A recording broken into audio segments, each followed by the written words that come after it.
Egskeidings is selde maklik en emosies loop dikwels hoog.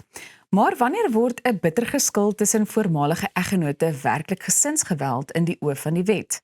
'n Onlangse uitspraak van die Hooggeregshof in Johannesburg het belangrike riglyne hieroor uiteengesit en beklemtoon dat nie alle konflik of emosionele konfrontasie noodwendig aan die vereistes van die wet op gesinsgeweld voldoen nie. Om dit vir ons uiteen te sit en beter te verduidelik, gesels ons vanoggend met die prokureur Shandu Tron. Shandu, baie welkom terug hier by ons. Welkom, dankie dat ek hier kan wees. Baie dankie dat jy my ook welkom hier toe. Ja, en my woord vir die dag is autoritisme. Daar sy. Ja, Weet jy wat? Ja, Goed, ek wil vir jou vra, waarom het die Hooggeregshof bevind dat die Landdroshof 'n fout gemaak het in hierdie opsig met die tussentydse beskermingsbevel en dit toe te staan?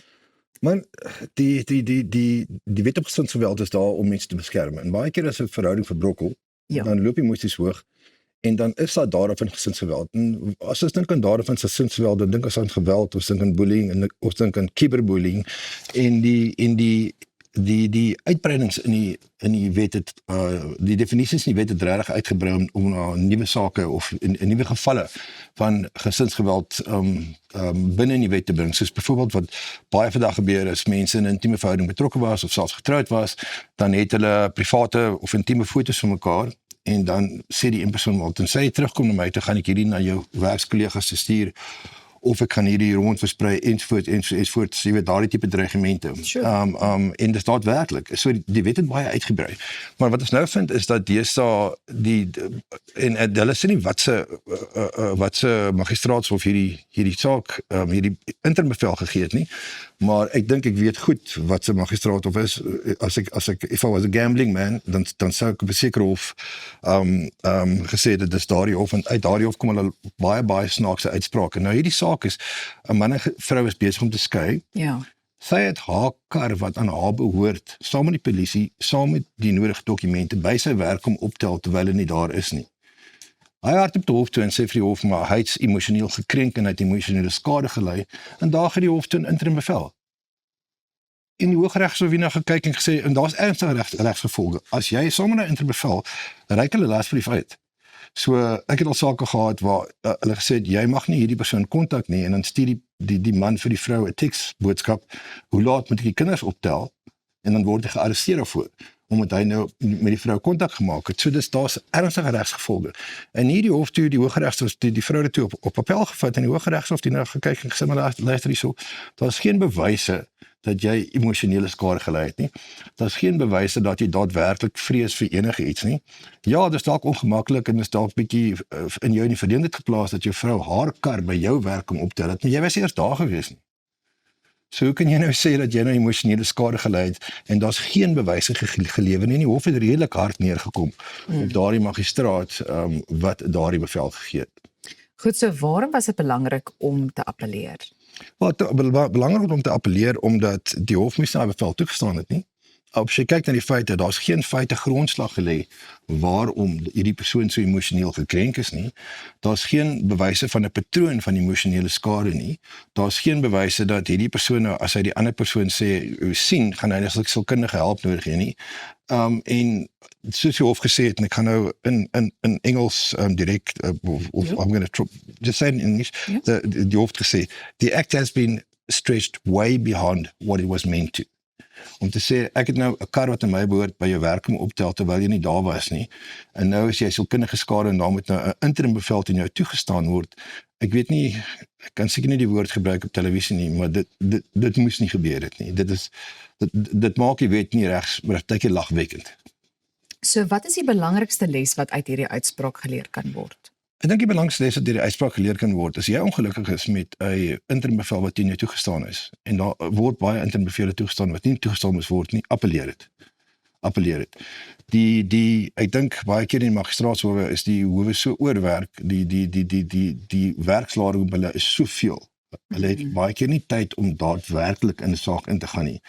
En hulle sien dat die mense is besig om te skei, hierdie persoon is bang, of dit is so en daai, en dan staan die bevel, ek dink baie keer te maklik toe, en daar's weer ander tye wat hulle regtig bevele moet toestaan, wat hulle nie toestaan nie.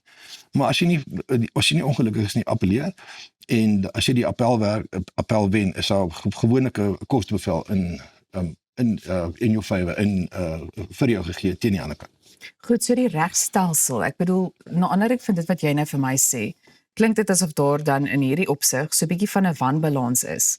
Hoe gaan dit herstel word? Want ek bedoel, jy sê net dat dit nie noodwendig toegestaan moet word nie, maar wat is die oplossing in die verband? Kyk, die oplossing in die verband is dat die reg moet konservatief wees. Jy weet, en die regsbank moet stadig verander. Dit moet soos hulle in Engels sê, the backstop of society wees. Jy kan nie vir elke nuwe dingetjie verander nie.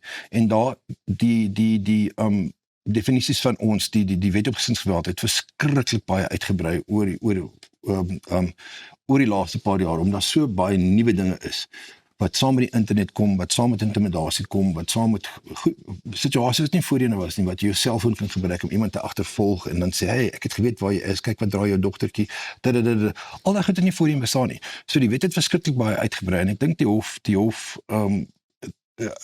soos hulle in Engels sê, they're struggling to catch up. Maar dit sal regstel, dit sal regkom en ek dink hulle moet teruggaan na die ou beginsels toe van ons soek 'n patroon van geweld. As ek en jy in 'n verhouding is en die verhouding verbrokkel, gaan ons mekaar goed sê wat gesê is om seer te maak, gesê is om jou te krenk want ons is nou regtig kwaad en of die vertroue is gebreek. Maar dit is nie 'n daad van gesinsgeweld en dis 'n normale verbrokkeling van 'n verhouding. Maar as jy net die persoon begin agtervolg en jy begin die persoon dreig met dit en daai en dan daar's daadwerklike geweld. Nou dit is gesinsgeweld. Goed, nou die verantwoordelikheid van 'n regspan of 'n regsverteenwoordigheid in hierdie verband. Ek meen, wanneer 'n saak nou so lyk, jy weet, watter verantwoordelikheid lê daar by so 'n regspan om vir hulle kliënt dan die beste moontlike raad te gee? Nou mense moet verstaan, baie keer gee jy vir jou kliënte die beste moontlike raad. Jy gee vir hulle 3 of 4 opsies en jy sê ek sou hierdie opsie volg. Ja. Maar hulle kan vir jou sê nee, volg opsie 1. En as opsie 1 nie teen die wet is nie en jy het vir hulle gesê maar luister, ek dink nie is 'n goeie idee nie. En as jy nog steeds jy gaan voort, dan as jy nog die mandaat aanvaar, is jy gebond om voort te gaan met. So die regspan het 10 vir hulle 'n paar opsies gegee. En enigiets van gaan vir huweliksberading tot en met dit en hulle het gesê nee, ek soek daai opsie. So hierdie soort sake kom gereeld voor, na aanleiding van dit wat jy vanoggend vir ons hier sê. Kom te veel voor.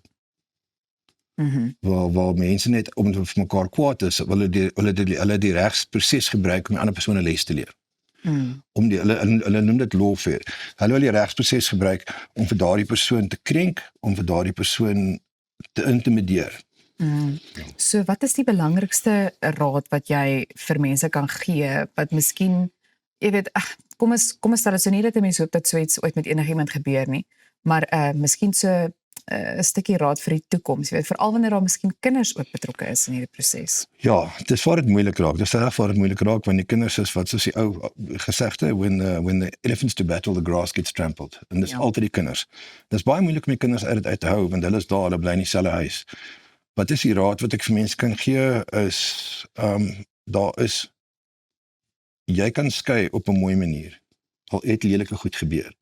Jy kan nie verander wat in die verlede gebeur het nie, maar jy kan die toekoms beter maak deur nog steeds soos om eties te werk te gaan met 'n etiese prokureur en hopelik het jy 'n etiese prokureur aan die ander kant en dan is daar die minimale ontwrigting en pyn vir die ander kant.